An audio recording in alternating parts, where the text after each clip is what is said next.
And a lot of people today, when they think about Hannibal anything, they think about Hannibal Lecter.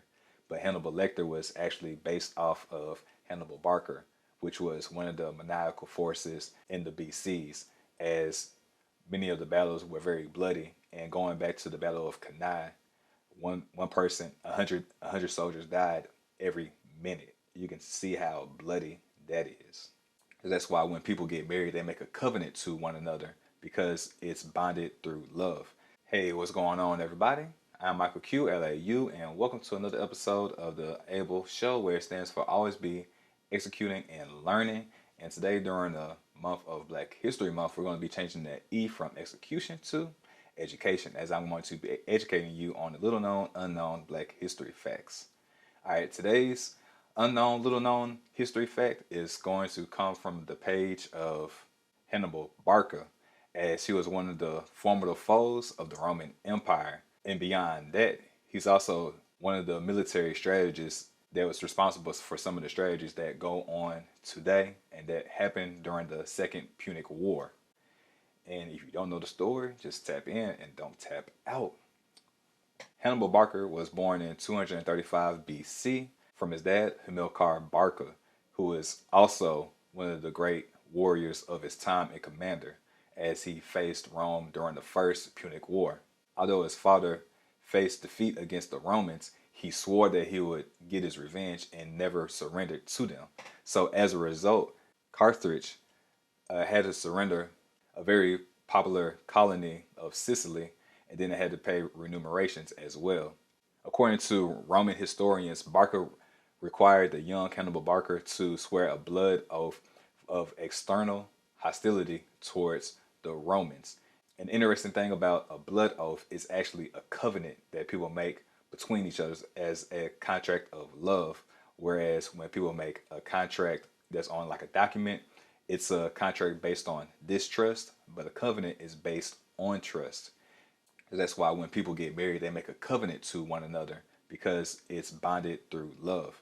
So while Hannibal Barca was growing up, his dad had to be able to regain some kind of control. So in order to restore his fortunes and to be able to have more control and power, he had to rebuild his forces and prepare for retaliation against the Rome. So Carthage needed new resources and wealth and manpower, and they found them in Spain. Hannibal accompanied Barca on the campaign during which his father secured control over much of the Iberian Peninsula and its resources, including vast silver deposits. In Spain is where Hannibal came into his own, as he was taking his first commands under his brother-in-law Hannibal. However, in 221 BC, Hannibal was assassinated, and at a young age of 26, Hannibal Barca had to take control of the army.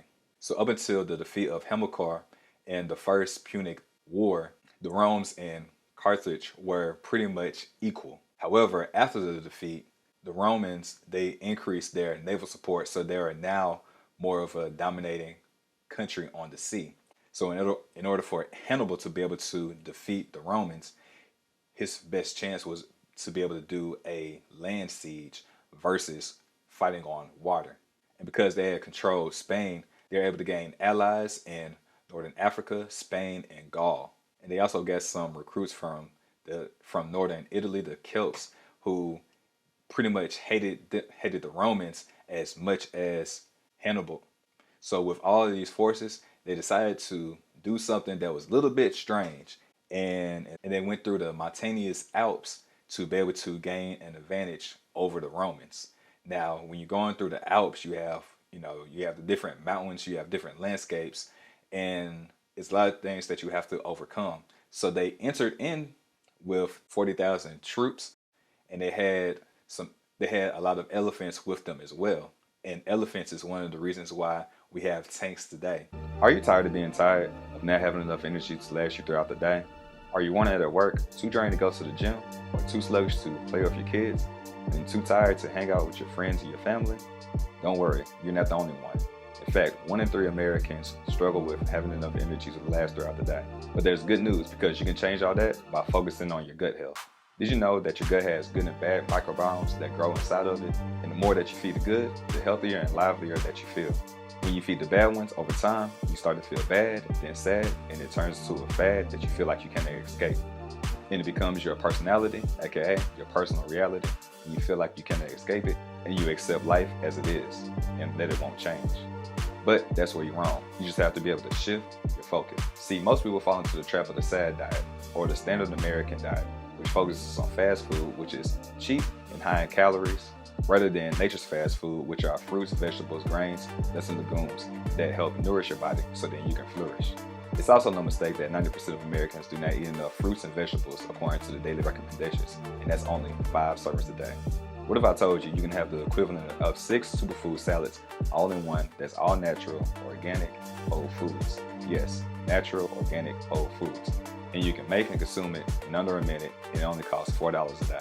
So there's no excuse that you need to shop, chop, and cook your foods because it's delivered at your front door. If this sounds good to you, check the description down below and schedule a 15-minute complimentary call so you can see how this can be a fit into your lifestyle. So you can change your personal reality and increase your energy, mood, digestion, sleep, and skin, all by focusing on your gut health, which is the cause to all your symptoms.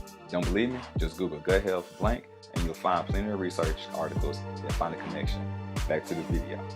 Because they used those elephants as a force when they finally approached the Romans. So they began with 40,000 troops, but as they were going through the treacherous mountain conditions, they lost nearly half. However, the elephants were able to make it from beginning to end.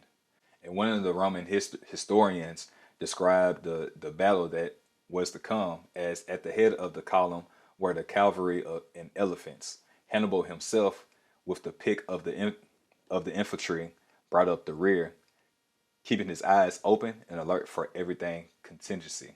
Hannibal's invasion stunned the Romans. So in 216 BC, Hannibal struck the Romans a staggering defeat at the Battle of Cannae by drawing back the endangered center of his line to form a pocket. So essentially it's like a horseshoe formation. So the oncoming Romans were trapped when his resilient forces swept around their flanks and enveloped them. The maneuver remains one of the most celebrated in military history. So it just shows you how infamous it is. The Battle of Cannae is considered to be one of the most deadliest battles in human history, especially by a Western army. Now, although that he crossed the Alps with about 20,000 members, he was actually able to gain some more people as they crossed the Alps and had a total of 45,000 people. However, they were going against 70,000 Romans. So the flank technique that they used was instrumental in being able to strategically defeat the Romans in the Battle of Cannae. And the reason why it worked so well is because the outside flanks had strong African warriors, and then the middle had weaker Gallic units, and the center and is strong African veterans on the flanks or the outside. And when the Romans attacked the center, they were then trapped by the strong forces of the African allies and the veteran warriors, and they were able to pick them apart. And then not only that, but Hannibal's horsemen decimated their cavalry, and Hannibal's hardened African Americans then attacked the flanks of the Romans while his cavalry charged in to attack from the rear. The Romans inevitably suffered 50,000 deaths as a result, while Hannibal lost about 12,000. So you can see the discrepancy is there. But at the end, the Romans had 20,000 left, 33,000 left. So you can see how he was able to change the discrepancy. And they lost that war, and then Hannibal had to be able to recoup so he can continue going to be able to defeat the entire Roman army. Now, unfortunately, he wasn't able to. He was close, but he never did overcome the entire Roman army, as there are many battles that needed to be done in order to make that happen. But this was one of those battles that went down in history, and the strategy that Hannibal implemented is currently being used today as well. This story just highlights the genius that is Hannibal Barca and the military tactics that he used. A lot of people didn't think that it was a good idea for him to cross the Alps during autumn time, specifically because that's one of the most dangerous times.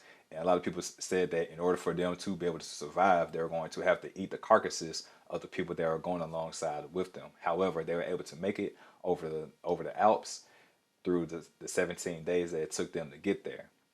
And then when they get there, they're able to get some garrisons, increase their forces, as they were able to overcome some of the different enemies that are around them, and had them join in to their army.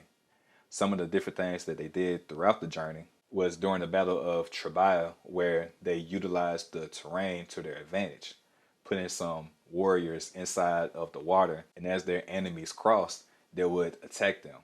So they made sure that they used the terrain to their advantage. In all, Hannibal spent 15 years in Italy, and he had over 22 battles. Although he spent the 17 years in Italy, he had to return back to Carthage as the Romans were attacking the major city. And in order for Hannibal to remain in power, he had to be able to control home. So they had to make that return, and that's when the Romans were able to gain a distinct advantage, as they had an advantage with the cavalry. However, the Hannibal and the Carthage had an advantage with their infantry units. And again, the Romans had the advantage at the water as well. So if Hannibal were to win, it was going to come by land. However, that was not the outcome.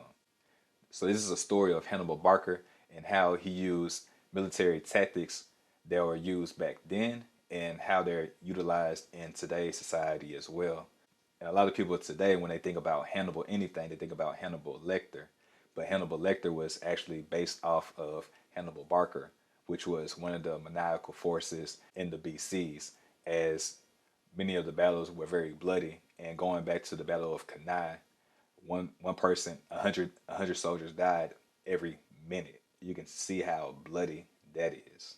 To learn more information about Purium and the family of products, check out the description down below to set up a 15-minute complimentary call, and you can also check out the website. You're just one click away for a better life.